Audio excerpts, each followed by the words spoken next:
is precision medicine. That's a term that I think a lot of people might not be familiar with. So what exactly is precision medicine?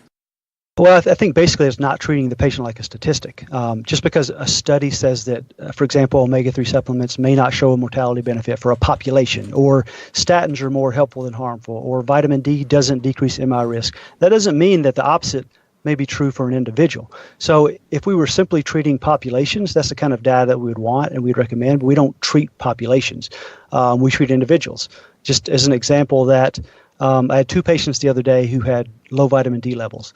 One of them ate trash all day, and we're basically just going to get his vitamin D levels up by changing his diet, getting him into the sun, feeding him things like shiitake mushrooms that I grow on my farm. I grow more mushrooms than I can eat, so I'm giving him some of those, telling him to lay off the sunscreen a little bit, and then we're going to recheck. The other patient had a pretty good diet, but he had a specific polymorphism that made him unable to make as much vitamin D from the sun, and he had a polymorphism that made him unable or less able to convert the active form of the active form of vitamin D. And I don't think that I can move the needle very much for him with lifestyle and diet. So we immediately started him on a vitamin D and K2 supplement. So it's the same problem, but these were very different people with different genetics, different lifestyles, and it called for different interventions.